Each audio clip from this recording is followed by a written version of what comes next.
Let me first take the opportunity to thank all of you for making time to be here for the release of these results on behalf of the learners of Kenya.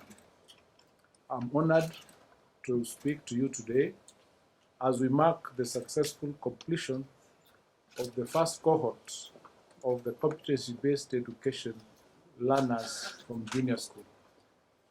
This is a milestone that ushers in significant transformation as we continue to progressively implement the competency-based education system.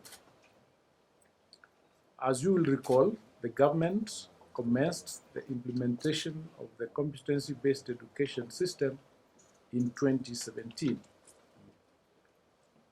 The CBE follows the structure of 2 years in pre-primary, 6 years in pre-primary school, and 3 years in junior school, and another 3 years in senior school.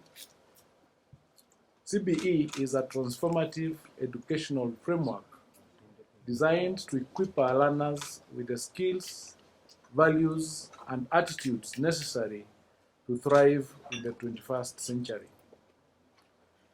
The Kenya Junior School Education Assessment is a key assessment tool at the end of junior school to evaluate learners' competencies and guide their transition to senior school.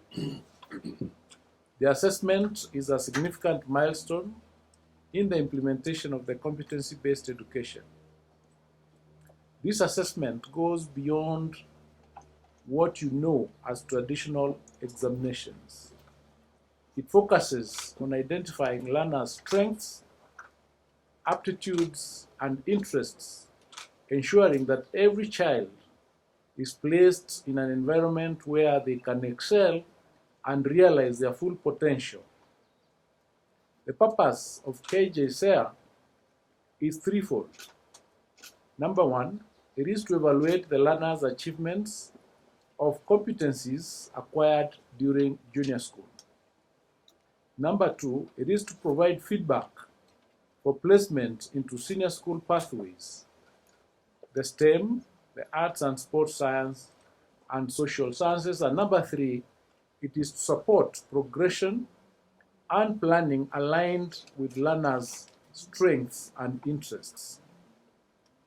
The KJSEA summative assessment consists of written papers and dry practicals or projects. Most subjects had a single paper, while languages, integrated science, and other subjects had 2 papers due to the composition, practical, or project components. Ladies and gentlemen, on behalf of the Ministry of Education, I'd like to extend my heartfelt appreciation and gratitude to the officials from the Ministry of Education, the Ministry of Interior and National Administration, the Ministry of ICT, the Teacher Service Commission, and other stakeholders who have played a vital role in the successful administration of this year's assessments and examinations. I wish to thank all center managers, the supervisors, and invigilators for upholding the integrity of our examination and assessment system. Ladies and gentlemen, I'm happy to report that all the learners who registered and presented themselves for the 2025 KJSEA and key player assessments successfully sat the assessments despite a few challenges that were appropriately addressed by our field personnel. As you know, parts of our country experienced heavy rains and swollen rivers, which rendered some roads impassable. There was an unfortunate incident of a landslide in Elgeyo Marakwet, and these emergencies necessitated contingency measures to ensure that all candidates sat the examinations and assessments. Special arrangements were also made for a few hospitalized learners to sit the examinations and assessments. Ladies and gentlemen, today we are releasing the 2025 KJSEA results for 1,130,459 learners, all of whom will be placed in appropriate pathways at senior school to lay the foundation for the pursuit of careers of their choice. Of the 1,130,459 learners who sat the 2025 KJSEA, 578,630 were male, while 551,829 were female, representing 51.19% and 48.81% of the total learners, respectively. The counties that registered the highest number of learners for KJSEA were as follows: Nairobi, 71,022; Kakamega, 59,384; Nakuru, 54,028. 41 counties had a significant entry of more male than female candidates, while Mombasa County is the only county that achieved a gender parity of 50% proportion for male and female learners. The 5 counties of Isiolo, Nairobi, Samburu, Marsabit, and West Pokot had a significant entry of more female than male candidates. Ladies and gentlemen, the majority of the learners who sat for the 2025 KJSEA, that is 642,620 learners, which is 56.84%, were within the appropriate age range of 14 to 15 years. The number of underage learners, that is 13 years and below, stood at 35,270, which is 3.12%, while those aged 16 and 17 years were 415,059, making 36.71%. Learners aged over 18 years and above, these are adults, were 37,638, constituting 3.33% of the candidature. Kilifi County recorded the highest proportion of overage learners, that is, those aged 16 and above, at 64.90%, followed by Kwale at 64.78%, Garissa 63.38%, Taita Taveta 62.06%, and Mandera at 62.05%. Baringo County had the highest percentage of underage learners, that is, learners aged 13 years and below, at 10.10%, followed by Bomet 7.56%, Marsabit 7.48%, Narok 7.28%, and Kericho 7.25%. Ladies and gentlemen, from the inception of the competency-based assessment, the reporting of learners' performance uses performance levels of exceeding expectation, meeting expectation, approaching expectation, and below expectation. The metric on grading at KJSEA has taken a similar approach, with each level being further divided into 2, hence an 8-point scale. The reporting of performance of KJSEA has thus been done from point 1 to point 8, where point 8 is the best at exceeding expectation 1, and point 1 is the least at below expectation 2. The creation of these bands serves to distinguish exemplary performance from good performance. Ladies and gentlemen, out of the 12 subjects offered at KJSEA, 7 subjects recorded a higher proportion of learners performing at meeting expectations and exceeding expectations.